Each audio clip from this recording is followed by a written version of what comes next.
இப்ப பாருங்க, இந்த கோவிட பத்தி அல்லது கொள்ளை நோயை பத்தி சகரியாவுக்கும் யோவானுக்கும் 2000 வருஷம் 2500 வருஷத்துக்கு முன்னாடி சொன்னார். ஆனா அதை நிறைவேறதுக்கு முன்னாடி 1 வருஷத்துக்கு முன்னாடி உலக சுகாதார மையத்தை வச்சு ஆண்டவர் சொல்றாரு. இங்க பாருங்க, இது அப்ப நடந்ததான காரியம். வரலாற்றில் இதுவரை கண்டிராத மிகப்பெரிய அளவில் உயிரிழப்பை ஏற்படுத்தக்கூடிய நோய் ஒன்று பரவ உள்ளதாக உலக சுகாதார நிறுவனம் எச்சரிக்கை விடுத்துள்ளது. ஜெனீவாவை தலைமை இடமாக கொண்டு இயங்கும் உலக சுகாதார நிறுவனமானது மூத்த ஆராய்ச்சியாளர்களுடன் அவசர ஆலோசனை நடத்தியது. அதில் ஒட்டுமொத்த உலக மக்களின் சுகாதாரத்துக்கு அவசர நிலை ஏற்படும் அளவு புதிய நோய் பரவ இருப்பதாகவும் இதுவரை கண்டிராத அளவுக்கு உயிர் சேதங்களை அந்த நோய் ஏற்படுத்தும் என்றும் எச்சரிக்கை விடுக்கப்பட்டது. இது தொடர்பான ஆராய்ச்சியில் ஈடுபடுமாறு ஆராய்ச்சியாளர்களுக்கு வலியுறுத்தப்பட்டது. இது 2012 உலக சுகாதார மையம் WHO வெளியிட்டதான ஒரு அறிக்கை. அந்த அறிக்கையின் அடிப்படையில ஒவ்வொரு நாடும் தன் நாட்டு மக்களுக்கு முன்னெச்சரிக்கையாக வெளியிட்டதான வீடியோ. அத ஒவ்வொரு நாடும் தன் கீழே உள்ளதான மாநிலங்களுக்கு அனுப்ப அந்தந்த மாநில மொழிகளிலே அது புரபகண்டா பண்ணப்பட்டது, எல்லோருக்கும் விளம்பரப்படுத்தப்பட்டது. இப்படி ஒண்ணு வருது, எச்சரிக்கை ஆயிருங்க எச்சரிக்கை ஆயிருங்கன்னு சொன்னாங்க. இது 2018 தமிழ்நாட்டில் போட்டது. எத்தனை பேர் இந்த வீடியோவை பார்த்தீங்க? எத்தனை பேர் இந்த எச்சரிப்பை எடுத்தீங்க? உங்களுக்கு தெரியுமா, ஒவ்வொரு நாளும் பேப்பர்லயும் டிவிலையும் ஆண்டவர் சொன்ன தீர்க்க தரிசனத்தினுடைய நிறைவேறுதல் நடக்குது. ஆனா அதை எதையுமே நீங்க பார்க்க மாட்டீங்க. நீங்க டிவியில பார்க்கறதெல்லாம் என்னவா இருக்கும்? ஒண்ணு சீரியலா இருக்கும், இல்ல அரசியல் கதையா இருக்கும், இல்ல கிரிக்கெட்டா இருக்கும். இது எதுலையுமே உங்களுக்கு பிரயோஜனம் இல்லை. நீங்க பார்க்கிற எதுலையுமே உங்களுக்கு பிரயோஜனம் இல்லை. ஆனா பார்க்க வேண்டிய நியூஸ் எதையுமே நீங்க பார்க்க மாட்டீங்க. முக்கியமான செய்தி எதுவோ, இப்பவுமே இந்த ஈரான் இஸ்ரேல் யுஎஸ் பிரச்சனையில நீங்க அந்த நியூஸை எத்தனை பேர் பாக்குறீங்கன்னு தெரியாது. அதுல என்னென்ன தீர்க்க தரிசனங்கள் ஒவ்வொரு நாளும் நிறைவேறுகிறது அதுவும் தெரியாது. இப்பவும் உங்களுக்கு என்ன, அடுத்த வாரம் யார் ஜெயிப்பா, நீங்க யார் ஜெயிச்சா என்ன, இதுவரைக்கும் யார் ஜெயிச்சாலும் நீங்க என்ன பண்ணீங்க, நீங்க போய் என்ன பண்ணீங்க, அது பாட்டு தானே நடக்கும். அவங்க யார் வராங்களோ அவங்க ஆட்சி அமைப்பாங்க, அவங்க மக்களுக்கு நல்லது செய்வாங்க, அது பாட்டு போகும். உங்களுக்கு என்ன, உங்க போட வேண்டிய கடமை ஓட்டு போட்டுட்டீங்க, அதையே உட்கார்ந்து பாக்குறது. நான் உங்களை பார்க்க வேணும்னு சொல்ல, அதை விட முக்கியமான விஷயம் ஒண்ணு வந்திருக்கு. ஒரு காரியம் நடந்துகிட்டு இருக்கு, வேதத்தில் சொல்ல தீர்க்க தரிசனம் நிறைவேறுது. இதை விட ஆண்டவர் எப்படி உங்களுக்கு சொல்லுவாரு? எழுதியும் கொடுக்கிறாரு, ஒரு ஆளை வச்சு அதை நிறைவேற்றுறாரு. அதை நிறைவேறும் போது நிறைவேறுதுன்னு யாரோ ஒருத்தரை வச்சு சொல்றாரு.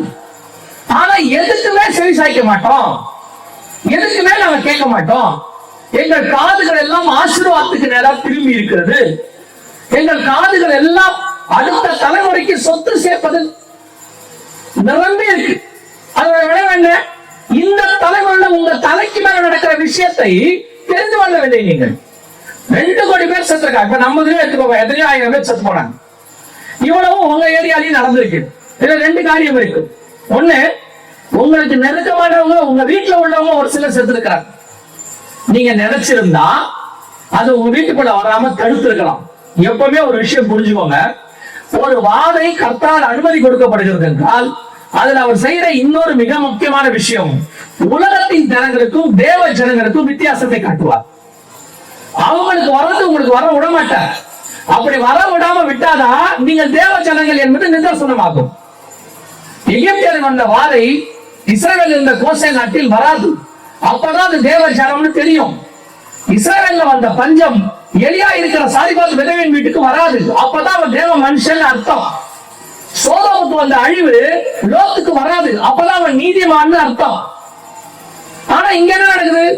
உலகத்தாருக்கு வர எல்லாமே உங்களுக்கும் நடந்துச்சு. உலகத்தாரை விட நீங்க தான் அதிகம் பயந்தீர்கள். அவங்களுக்கு இருந்த தைரியம் கூட உங்களுக்கு இல்ல. என்ன காரணம்? சபை கடந்த 25-30 வருஷமா இது எதுக்குமே ஆயத்தப்படல. வெறும் ஆசீர்வாதம் ஆசீர்வாதம் ஆசீர்வாதம்னு கேட்டியா? நீங்கள் கேட்டதுனால கர்த்தர் உங்களை ஆசீர்வதிக்கல. உண்மை உள்ள மனுஷன் பரிபூர்ண ஆசீர்வாதங்களை பெறுவான், அவ்வளவுதான். அதனால கர்த்தர் கொடுத்தார். ஆனா என்ன நடக்குது? நீங்கள் கேட்க வேண்டிய செய்திகள் பாவத்தை குறித்து, நீதியை குறித்து, நியாய தீர்ப்பை குறித்து நீங்கள் கேட்கல, கேட்க விருப்பப்படல. அதனால உங்களுக்கு ஏத்த மாதிரி ஊழியக்காரங்களை தெரிஞ்சுக்கிட்டீங்க, உங்களுக்கு ஏத்த மாதிரி ஊழியக்காரங்களும் மாறிட்டாங்க. எவாஞ்சலிஸ்ட்ல இருந்து தீர்க்கதரிசில இருந்து அத்தனை பேரும். இப்பதான் ஒரு கொரோனா வந்ததுல இருந்து ஒரு 5 வருஷமா தீர்க்கதரிசிகள்லாம் கொள்ளை நோய் வரும், சுனாமி வரும்னு சொல்லிட்டு இருக்காங்க. ஆனா அதுக்கு முன்னாடி 20 வருஷமா உங்களுக்கு வெறும் ஆசீர்வாதத்தை தான் தீர்க்க தரிசனமா வந்துச்சு. அதனால என்ன ஆச்சு? இவ்வளவு பெரிய கொள்ளை நோய் வந்துச்சு. உங்களால அதெல்லாம் தப்பிக்க முடியல. உங்க வீட்டுக்குள்ள அந்த கொள்ளை நோய் வந்துச்சு. உங்க வீட்டுக்குள்ள உள்ள 1-2 பேர் செத்து போனாங்க. ஆனால் உங்களால் காப்பாற்ற முடியவில்லை. அதை தாண்டி 2வது உங்களை காப்பாத்தி இருக்கணும். அதோடு கூட இன்னொரு பெரிய எழுப்புதல் உங்க மூலமா நம்ம மூலமா கோவிட்ல வந்திருக்கணும். என்ன வந்திருக்கணும்? இப்ப இப்படி நடந்துச்சுன்னு வச்சுக்கோங்க, உலகம் முழுக்க கோவிட் வருது. ஆனா அது விசுவாசிகள் வீடுகளுக்குள்ள மட்டும் வரல, சபைகளுக்குள்ள மட்டும் வரலன்னு வச்சுக்கோங்க. என்ன நடந்திருக்கும் தெரியுமா? இது முடிஞ்ச உடனே ஒரு சர்வே எடுத்தாங்க. உலகம் முழுக்க எல்லா நாட்டிலையும் எல்லா மாகாணங்களையும் எடுத்தாங்க. எதுல எவ்வளவு பேர் பாதிக்கப்பட்டிருக்கிறாங்க. அப்போ ஒரு சர்வே வரும். அந்த மாதிரி எகிப்துல வந்துச்சு. அந்த சர்வே என்ன சொல்லும்? எகிப்து முழுக்க வாடகை வந்துச்சு, அது இஸ்ரேல் இருந்த கோசேன் நாட்டுல மட்டும் வரல அப்படின்னு சொல்லிச்சு. அதே மாதிரி ஒரு சர்வே கொரோனால வந்திருக்கணும். எப்படி வந்திருக்கணும்? எல்லாருக்கும் வந்துச்சு உலகம் முழுக்க. ஆனா உண்மையா ஜெபிக்கிற கிறிஸ்தவர்கள் வீடுகளிலே ஒரு மரணம் கூட இல்லைன்னு வந்திருக்கு. வந்திருந்தால் நீங்கள் சுவிசேஷம் சொல்ல வேண்டியதில்லை. புறஜாதியார் தானாய் சுவிசேஷத்தை தெரிந்திருப்பார்கள். அவனே உங்களை பார்த்து தெரிஞ்சுப்பா, இவர்கள் தேவன் தெரியவர் அப்படின்னு. இது நடக்குமா? நடக்கும். எகிப்துல ஆண்டவர் வாதையில எகிப்து தலைப்பில எல்லாம் சன்னாதம் ஆயிடுச்சு. அந்த ராத்திரியில இஸ்ரவேல் ஜனங்க புறப்படுறாங்க. புறப்பட்டு போகும்போது வசனம் சொல்லுது, அவர்களோடு கூட இஸ்ரவேலோடு கூட யாத்திராகம் 12ஆம் அதிகாரத்துல இருக்கு, இஸ்ரவேலோடு கூட பல ஜாதியான மனுஷரும் கடந்து போனார்கள். அவர்களோடு கூட பல ஜாதியான மனுஷரும். அப்படின்னா என்ன அர்த்தம்னா, இஸ்ரவேல் அல்லாத பல மொழி மக்கள், பல நாட்டு மக்கள் அவங்க கூட எகிப்துல இருந்து போனாங்களாம். எங்க போறாங்க? வனாந்தரத்துக்கு போறாங்க. ஒரு உதாரணத்துக்கு, இவங்க 6 லட்சம் புருஷர், மனைவி, பிள்ளைகள், ஆடு மாடு போகும்போது சம்பந்தம் இல்லாத அவனும் போறான் கூட, ஒரு பெரிய கூட்டம். அப்ப கேட்பாங்க, ஏம்பா அவன் தான் இஸ்ரவேல, அவன் தேவன் அவனை விடுதலை ஆக்குறான்னு சொல்றான், அவன் போறான், உனக்கும் இஸ்ரவேலுக்கு சம்பந்தம் இல்லையே, நீ ஏன் அவன் கூட இப்படி வனாந்தரத்துக்கு போற அப்படின்னு கேட்டா, அடுத்த ஒரு வார்த்தை சொல்லுவான், இந்த ஆசீர்வாதம் நினைக்கிற எகிப்துல இருந்து சாவதை விட இந்த இஸ்ரவேலோடு கூட வனாந்தரத்தில் வாழ்வது மேல். இவர்கள் தேவனை விட இஸ்ரவேலின் தேவனே மேலான தேவன் அவன் சொல்லியிருப்பான். சாட்சி இஸ்ரவேலர் சொல்ல வேணாம், கூட இருக்கவும் சொல்லுவோம். அதே மாதிரி இப்ப நடந்திருக்கணுமா இல்லையா? சொல்லிருக்கணுமா இல்லையா? நம்ம ஆண்டவருக்கு இன்னும் ஜீவனோடு கூட இருக்கிறார். ஆண்டவருடைய நாமம் இன்னும் வல்லமை வாய்ந்தது. இயேசுவின் நாமத்தை போல வல்லமையான நாமம் உலகத்தில் கிடையவே கிடையாது. ஏன்னா வசனம் சொல்லுது, வானத்தின் கீழெங்கும் பூமியின் மேலெங்கும் இயேசுவின் நாமம் அல்லால் வேறொரு நாமம் இல்லை. அப்படிதான் வசனம் சொல்லுது. அந்த நாமத்தை உடையவர்கள் நீங்களும் நானும்.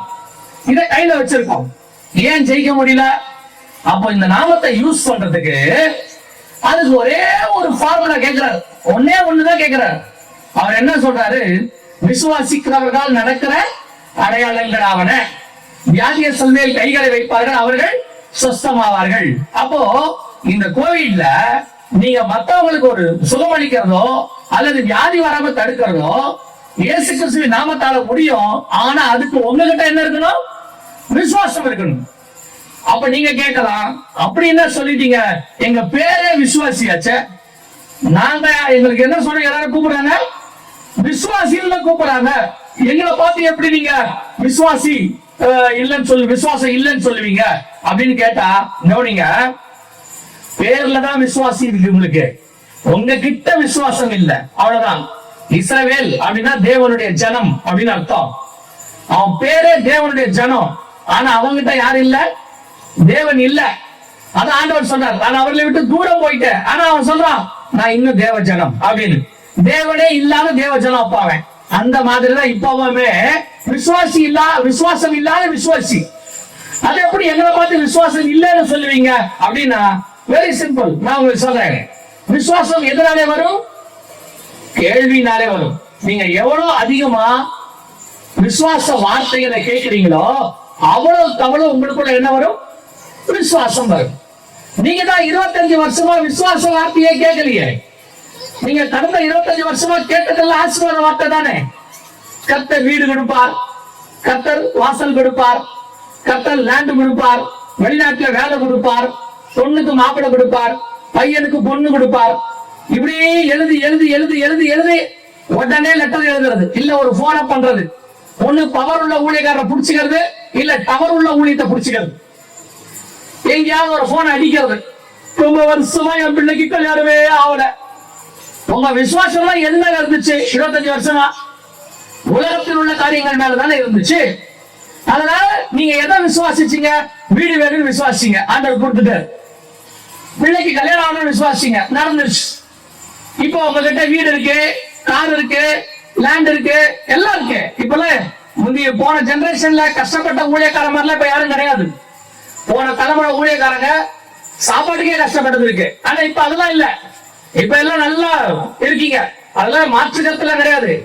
நீங்க சும்மா ஆண்டவர் உங்க கஷ்டம் என்ன நான் சொல்றேன். உங்க கஷ்டம் என்ன? பையன் அமெரிக்கா ஸ்கூல்ல படிக்கிறான், ஃபீஸ் கட்ட முடியல, இதான் உங்க கஷ்டம். உங்க கஷ்டம் என்ன? நான் ஒரு சின்ன கார் வச்சிருக்கேன், உடம்பெல்லாம் வலிக்குது, இனோவா இருந்தா நல்லா இருக்கும். உங்க கஷ்டம் இதான். இப்ப உங்க கஷ்டம் இப்ப போட இந்த மிஷினரிகள் மாதிரி சாப்பாட்டு கஷ்டம் எல்லாம் கிடையாது உங்களுக்கு. அப்ப இந்த 25 வருஷமா நீங்க ஊழியக்காரங்களை பயன்படுத்திக்கிட்டீங்களா, இல்ல ஊழியக்காரங்க உங்களை பயன்படுத்திக்கிட்டாங்களா தெரியாது. அதாவது பைபிள்லயே இல்லாத ஊழியர்களா நடந்துச்சு. பண ஆசீர்வாத கூட்டம். இயேசுநாதருக்கே தெரியாத ஊழியம் இது. இயேசுநாதருக்கே காசு இல்ல டாக்ஸ் கட்டுறதுக்கு, இவங்க பாத்தீங்கன்னா பணம் பெருக்கிற கூட்டம். அப்படியே உங்களுக்கு கேட்கவே நல்லா இருக்கு பாருங்க. இயேசுநாதர் எல்லாத்தையும் விட்டுட்டு ஏன் பின்னாடி வானா, இவன் பிரசங்கம் பண்றான், நீ வா, இயேசுநாதர் எல்லாத்தையும் தருவாருங்க. இதான் பிரசங்கம். இதைத்தான் நீங்களும் கேட்டீங்க. ஆண்டவர் 25 வருஷமா கொடுத்தாரு, இல்லன்னு சொல்லல. ஏன்னா என் நாமத்துல எதை கேட்டவன் நான் உனக்கு தருவேன். இப்ப அந்த இளையகுமாரன் போய் அவங்க அப்பாட்ட கேட்டா சொத்தை பிரிச்சு கொடுங்க, கொடுத்தாரா இல்லையா? ஒரு வார்த்தை பேசாம கொடுத்தாரு. ஏன்னா அவங்க அப்பாவுக்கு தெரியும், இந்த சொத்து உன்னை காப்பாத்தாது. ஒரு நாள் நீ பண்ணி தவிடு தின்னுட்டு எங்கிட்ட வருவேன்னு அவருக்கு தெரியும். அதே மாதிரிதான் ஆண்டவர் ஆசீர்வாதத்தை கொடுத்தாரு. அதே மாதிரிதான் கொடுத்தாரு. ஒரு நாள் கொரோனா வரும், ஐசியூல உனக்கு பெட் கிடைக்காது, ஒரு ஆக்சிஜன் சிலிண்டர் கிடைக்காது, எல்லா வீட்டுல லேண்ட் இருக்கும், எல்லாம் இருக்கும். ஆனா ஹாஸ்பிட்டல் வாசல்ல பெட் கிடைக்காம ரோட்ல படுத்து கிடப்ப, அன்னைக்கு நீ எங்கிட்ட வருவேன் ஆண்டவருக்கு தெரியும். அதுதான் கொரோனா நடந்துச்சு. பெரிய பெரிய கோடீஸ்வரனும் கிரெடிட் கார்டு வச்சிருக்கிறவனும் லேண்ட் வச்சிருக்கிறவனும் ஒரே ஒரு ஐசியூல பெட் கிடைக்காம வெளியே படுத்து கிடந்தான். அந்த நேரத்துல ஒரு அறிவு வந்திருக்கணும். என்ன தெரியுமா? உலகம் முழுவதையும் ஆதாயப்படுத்தினாலும் தன் ஆத்மாவை நஷ்டப்படுத்தினால் பிரயோஜனம் என்ன? இயேசுநாதர் என்னைக்கோ சொல்லிட்டு போனது. இன்னைக்கு பணத்தை ஆசை, பொருள் ஆசை ஒண்ணு இருந்தாலும் போதும் என்ற மனோரமுடைய தெய்வ பக்தியே மிகுந்த ஆதாயம் இல்ல. இன்னும் இன்னும் இன்னும் அதனுடைய விளைவு என்ன? கொரோனா வந்த போது உங்களையும் காப்பாற்ற முடியல, உங்க மூலமா இன்னொருத்தரையும் காப்பாற்ற முடியல. மிகப்பெரியதான ஆவிக்குரிய நஷ்டம் திருச்சபை. ஆனா இப்ப அதை பத்தி எந்த கவலையாவது உங்களுக்கு இருக்குதா? எந்த கவலையும் இல்ல. இப்ப உங்களை பார்த்தா என்ன, அவன் போல நான் தப்பிச்சுக்கிட்டேன், கோத்திரம் கர்த்தர் கிருபையா என்னை காப்பாத்திட்டார். அதுதான் இப்ப நீங்க சொல்லிட்டு இருக்கிறீங்க, கர்த்தர் கிருபையா என்னை காப்பாத்திட்டாரு. அவங்க எல்லாம் கிருபை இல்ல போயிட்டாங்க, அவளை அப்படி வச்சுக்கோங்க. இப்ப கூட ஏன் இதை உங்களுக்கு இவ்வளவு கடினமா சொல்றேன் தெரியுமா? ஒருவேளை கேட்கறது கொஞ்சம் கடினமா இருக்கும், கடினமா தான் இருக்கு, கேளுங்க. எப்பவுமே நல்லா தெரிஞ்சுக்கொள்ளுங்க, மருந்து கசப்பா இருக்கும், ஆனா அது உடம்புக்கு நல்லது.